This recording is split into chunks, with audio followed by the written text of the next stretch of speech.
A gingival abscess is a localized, painful, and rapidly progressing inflammatory lesion that is strictly confined to the marginal gingiva or the interdental papilla. Unlike periodontal or periapical infections, this acute condition typically arises from the accidental impact of foreign debris, such as popcorn hulls, toothbrush bristles, toothpick fragments, or hard food particles, deep into the delicate gingival tissues. This traumatic introduction breaches the epithelial barrier, allowing opportunistic microflora from the oral cavity to proliferate rapidly within the subcutaneous layer. The resulting acute immune response manifests as severe localized erythema, pronounced edema, smooth shiny tissue texture, and intense throbbing pain.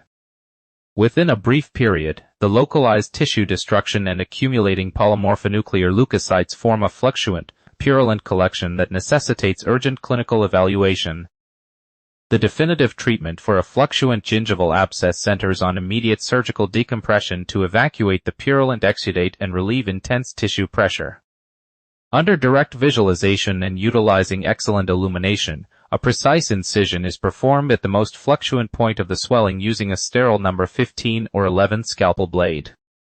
The incision is carefully oriented parallel to the free gingival margin to preserve the structural integrity of the delicate soft tissues and minimize cosmetic defects. Following the initial incision, a small curette or a sterile probe may be gently inserted into the cavity to disrupt internal loculations and facilitate comprehensive drainage.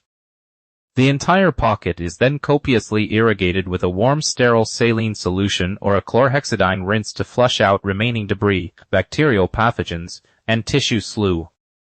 Comprehensive postoperative care is indispensable to promote rapid secondary healing of the gingival architecture and prevent the recurrence of acute infection.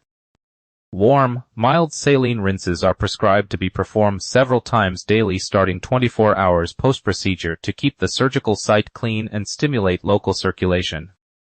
Analgesics, such as ibuprofen or acetaminophen, are recommended to manage residual postoperative discomfort, while systemic antibiotics are reserved exclusively for patients exhibiting systemic symptoms like fever or lymphadenopathy. The patient is explicitly instructed to maintain gentle oral hygiene using an ultrasoft toothbrush to avoid disturbing the healing wound.